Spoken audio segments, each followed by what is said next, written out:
이번 시간에는 우리 2022년 3회 정보처리 기능사 실기 기출문제를 같이 한번 풀어보도록 하겠습니다. 사용자한테 우리 접근이 허용된 그 자료만을 제한적으로 이제 보여주기 위해서 하나 이상의 기본 테이블로부터 유도된 이름을 가지는 그런 이제 가상의 이제 테이블이 이제 뭐냐? 그걸 이제 써라. 그렇게 이제 문제가 나왔습니다. 자, 지금 여기서 우리 가상 테이블 요 말만 딱 봐도 이제 정답이 바로 이제 떠올라야죠. 그래서 사용자한테 이제 접근이 이제 허용된 그 자료만 제한적으로 이제 보여주기 위해서 사용된 그런 이제 가상 테이블을 보고 우리가 이제 뷰라고 그렇게 이제 부르는 거죠. 그래서 우리가 정답을 우리가 한글로 쓰든 영어로 쓰든 둘 중에 이제 하나만 쓰면 정답으로 이제 처리가 됩니다. 자, 그럼 이제 우리 데이터베이스에 사용되는 그런 이제 용어 좀 이제 살펴보고 지나가자고요.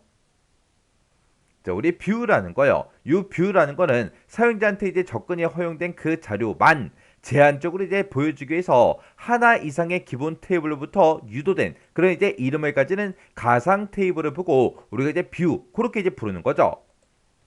자, 예를 들어서 이제 내가 이제 홈페이지를 하나 운영한다고 생각해 보세요. 내가 이제 쇼핑몰을 이제 운영하고 있는데 내가 그 사이트를 이제 만들 때 우리 사이트에 이제 들어와서 사람들이 물건을 이제 사기 위해서 이제 회원가입을 하겠죠. 그러면 그런 이제 회원들의 정보가 저장되는 이제 회원이라는 그 테이블을 내가 이제 만들어 줘야 됩니다. 그리고 그 회원들이 우리 이제 쇼핑몰에 들어와서 이제 물건을 뭔가를 이제 주문하게 되면 그 주문한 그 내역이 저장되는 주문이라는 그 테이블도 이제 내가 만들어 줘야 돼요. 그리고 내가 이제 사람들한테 우리 쇼핑몰에서 이제 어떤 제품들을 이제 판매하고 있는지 그런 이제 상품들을 이제 등록할 수 있는 그런 이제 상품이라는 그 테이블도 이제 내가 만들어 줄 거예요.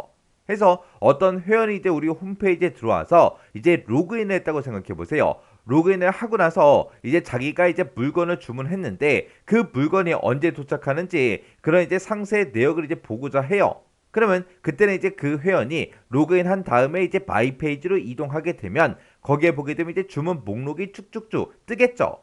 그러면 그 마이 페이지에는 회원의 정보도 이제 보여줘야 되고요. 그리고 그 사람이 이제 어떤 물건을 이제 주문했는지 그 주문 내역도 보여줘야 되고, 그리고 주문한 그 상품의 내역도 이제 전부 다 이제 보여줘야 되겠죠.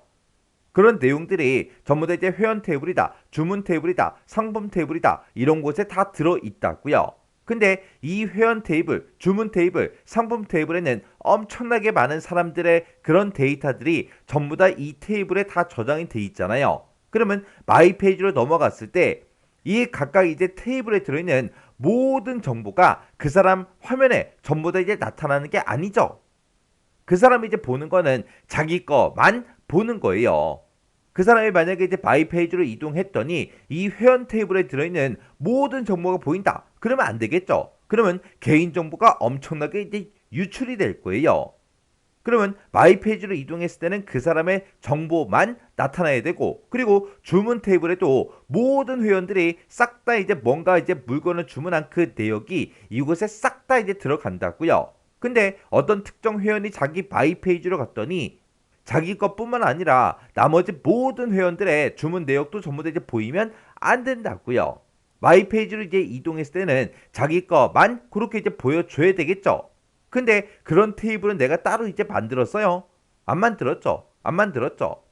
그럴 때 이제 사용하는 게 우리 뷰라는 가상 테이블을 이제 이용하는 겁니다.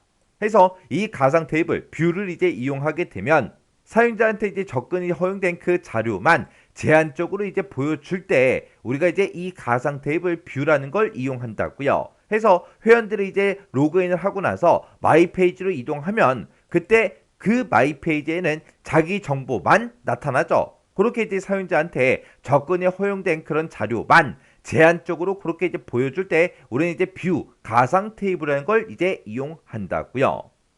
그래서 이 뷰라는 거는 실제 이제 저장 장치에 물리적으로 이제 존재하지 않아요. 존재하지 않지만 사용자한테는 실제로 이제 존재하는 것처럼 그렇게 이제 간주가 되는 게 우리 뷰라는 겁니다. 원래 이제 만들어 놓은 그런 이제 기본 테이블들 있죠. 아까 제가 얘기했던 회원 테이블이다, 상품 테이블이다, 주문 테이블이다 해서 그런 테이블이요. 그런 테이블로부터 유도된 그런 테이블이기 때문에 기본 테이블과 이제 같은 형태의 그런 이제 구조로 되어 있고요. 그런 뷰라는 것도 조작을 할 때 얘는 이제 가상의 테이블이기 때문에 기본 테이블과 똑같이 거의 같게 그렇게 조작을 해주면 됩니다. 해서 이 뷰라는 거는 실제 내용을 사용자 이제 편의에 따라서 사용하는 그런 이제 외부 스키마에 해당하는 그런 이제 논리적인 구조를 이제 갖고 있고요. 그리고 데이터 이제 논리적 독립성을 어느 정도 이제 제공해 주는 게 우리의 가상 테이블 뷰라는 거요. 그 다음에 이제 우리 인덱스라는 거요. 인덱스라는 거는 쉽게 생각하면 여러분들 지금 교재 가지고 계시죠? 그 교재 맨 앞부분에 보게 되면 차례, 목차가 있습니다. 그게 인덱스예요. 우리 교재 맨 앞에 보게 되면 차례, 목차가 왜 있는 거예요? 내가 책에서 이제 어떤 특정 내용을 찾고자 했을 때 빨리빨리 찾을 수 있게 도와주는 게 우리 색인 인덱스, 목차라는 거죠. 그게 이제 인덱스라는 거예요. 해서 이 인덱스라는 거는 데이터 이제 레코드를 이제 검색을 할 때 그 검색 시간을 이제 단축하기 위해서 만들어 놓은 그런 이제 보조적인 그런 데이터 구조를 보고 우리가 이제 인덱스다. 그렇게 이제 부르는 거예요. 해서 이 인덱스는 레코드가 저장된 그 물리적인 그런 구조에 접근하는 그 방법을 이제 제공해 줍니다. 우리 교재에 있는 그 목차를 이제 비유하자면 어떤 특정 내용은 이제 몇 페이지에 있다. 어떤 특정 내용은 이제 몇 페이지에 있다. 그런 것들이 전부 다 적혀 있죠. 해서 이 인덱스도 마찬가지로 해당 레코드가 저장되어 있는 그런 이제 물리적인 그런 구조에 접근하는 그 방법을 제공해 주는 게 우리 인덱스라는 거예요. 해서 우리가 이제 이 인덱스를 통해서 파일의 이제 레코드에 대해서 액세스를 이제 빠르게 이제 수행할 수가 있어요. 그리고 우리가 이제 인덱스라는 걸 이제 만들 때는 레코드에 이제 삽입과 삭제가 수시로 일어난다. 그랬을 때는 우리가 이제 인덱스의 개수를 최소로 하는 게 가장 효율적이에요. 만약에 삽입 삭제가 이제 거의 일어나지 않는다. 그러면 우리가 이제 인덱스를 많이 이제 구성해도 상관이 없지만 레코드 이제 삽입 삭제가 이제 자주 일어나요. 데이터가 막 오늘 막 10건이 들어오고 그다음에 50건이 막 삭제가 되고 막 그런 식으로 이루어지는 그런 이제 테이블이 있을 때는 그때는 이제 인덱스를 우리가 이제 최소로 이제 구성하는 게 효율적이에요. 그리고 만약에 이런 인덱스가 만약에 없다면 특정 값을 이제 찾기 위해서 모든 데이터 페이지를 싹 다 이제 확인하는 우리 테이블 스캔이 이제 발생합니다. 이게 무슨 말이냐? 우리 책이 한 권이 있는데 거기에 이제 차례 목차가 없어요. 근데 그 책에서 내가 어떤 특정 내용을 찾고 싶어요. 그러면 우리는 맨 첫 번째 장부터 이제 넘겨가면서 내가 찾고자 하는 그 내용이 어디 있는지 전부 다 이제 찾아야 된다고요.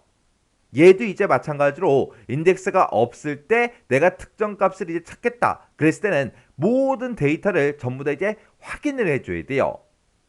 그렇게 모든 데이터 페이지를 확인하는 걸 보고 우리가 이제 테이블 스캔 그렇게 이제 부르는 거예요.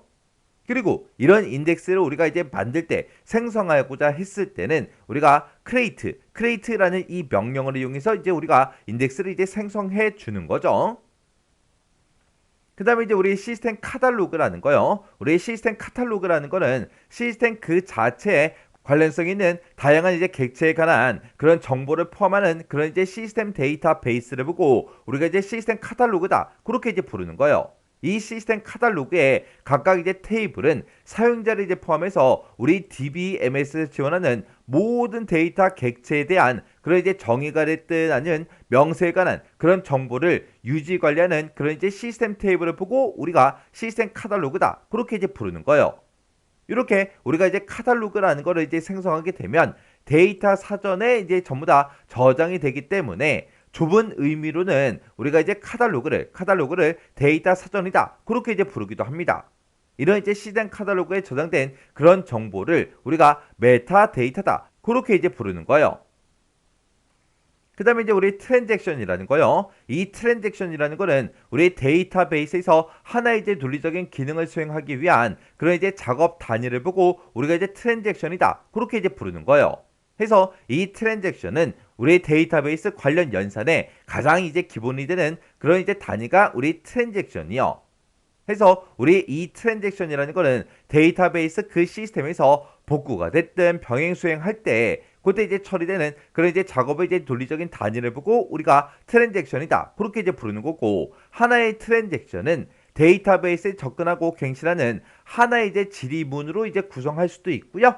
아니면 여러 개의 이제 지리문으로도 구성이 될 수 있는 게 우리 트랜잭션이요. 해서 하나의 트랜잭션 안에는 지리문이 이제 하나만 있을 수도 있고 여러 개의 이제 지리문이 있을 수도 있어요. 그리고 트랜잭션이라는 거는 일반적으로 이제 회복 단위로 우리가 이제 커미트가 됐든 아니면 롤백 요런 게 이제 사용이 됩니다. 해서 내가 이제 어떤 트랜잭션, 어떤 작업을 이제 하나 했어요. 그 작업이 성공적으로 이제 완료가 되게 되면 그때는 우리가 이제 커밋이라는 걸 이제 해줘야 되는 거죠. 그리고 내가 하나의 이제 트랜잭션을 처리하다가 만약에 중간에 이제 실패했어요. 실패하게 되면 그 잘못된 그 연산은 우리 데이터베이스에 이제 반영이 되면 안 되겠죠. 해서 우리가 그때는 롤백이라는 걸 이제 해주면 됩니다. 그리고 이런 이제 트랜잭션은 우리의 원자성, 일관성, 격리성, 연속성하고 이렇게 이제 네 가지 이제 특징을 가지고 있습니다. 트랜잭션의 특성에 대해서도 우리 시험 문제가 이제 자주 출제가 되고 있어요. 자, 여기 우리 트랜잭션의 특성에 보게 되면 이제 원자성도 있고요. 그리고 이제 일관성이다. 그리고 독립성, 격리성, 우리 순차성이다. 그리고 영속성, 지수성이다 해서 이렇게 총 이제 네 가지가 있는 거죠. 우리 첫 번째 이제 원자성이라는 거는 우리 트랜잭션의 이제 연산을 뭔가를 이제 수행했을 때 그때 그 내용이 연산된 그 내용이 데이터베이스에 이제 모두 다 이제 반영이 되든지 아니면 반영이 전혀 이제 되지 않도록 그렇게 이제 복구해야 된다. 그런 걸 보고 우리가 원자성 그렇게 이제 부르는 거죠. 해서 우리 트랜잭션이 이제 수행한 그 내용이 모두 다 이제 반영되게 그렇게 이제 해줄 때 우리가 커미트를 이제 하는 거고 그리고 만약에 트랜잭션이 뭔가 처리하다가 잘못 처리했어요. 그러면 그런 내용들은 데이터베이스에 이제 반영이 되면 안 되겠죠. 해서 그때 이제 우리가 롤백이라는 걸 이제 해야 됩니다. 이런 걸 보고 우리가 이제 원자성 그렇게 이제 부르는 거죠. 그 다음에 우리 일관성이라는 거는 트랜잭션이 그 실행을 이제 성공적으로 이제 완료하면 언제나 일관성 있는 그런 데이터베이스 상태로 변환이 돼야 된다. 이런 걸 보고 우리가 일관성이다. 그렇게 이제 부르는 거죠. 그리고 독립성, 격리성, 순차성이라는 거는 둘 이상의 이제 트랜잭션이 동시에 이제 병행돼서 실행이 될 때 어느 하나 이제 트랜잭션이 이제 실행 중에는 다른 트랜잭션이 그 연산에 이제 끼어들 수가 없다. 그게 이제 우리 독립성, 격리성, 순차성이라는 거예요. 그 다음에 우리 영속성, 지속성이요. 얘는 이제 성공적으로 이제 완료된 그런 트랜잭션의 결과는 시스템이 만약에 고장이 나더라도 영구적으로 그렇게 이제 반영이 된다. 그런 걸 보고 우리가 영속성, 지속성 그렇게 이제 부르는 거죠. 그래서 우리가 이제 원자성, 일관성, 독립성, 영속성 이렇게 이제 네 가지가 있는데 이 네 가지에 대해서 이렇게 이제 한글로만 기억하시면 안 돼요. 얘네가 시험 문제로 이제 영어로 이제 자주 출제가 되고 있으니까 영어까지 전부 다 이제 기억하셔야 됩니다. 해서 우리 원자성이라는 게 에트미시티 그렇게 이제 부르는 거죠. 그리고 우리 일관성이라는 거는 컨시스텐시 그렇게 이제 부르는 거고 그 다음에 우리 독립성, 격리성, 순차성이라는 거는 우리 아이솔레이션 그렇게 이제 부르는 거죠. 그 다음에 우리 영속성, 지수성이라는 거는 듀러블리티 그렇게 이제 부르는 거죠. 그때 이런 이제 트랜잭션 특성에는 지금처럼 이렇게 이제 네 가지가 있는데 얘네들 중에서 이제 첫 번째 글자만 따서 우리가 이제 ACID 그렇게 이제 부르기도 하는 거죠. 자, 이렇게 이제 우리 데이터베이스 사용되는 이런 용어들에는 지금처럼 이렇게 이제 여러 가지가 있어요. 이 각각 이제 뭐가 뭔지 정확하게 이제 구분할 수 있도록 잘 정리하고 지나가시기 바랍니다.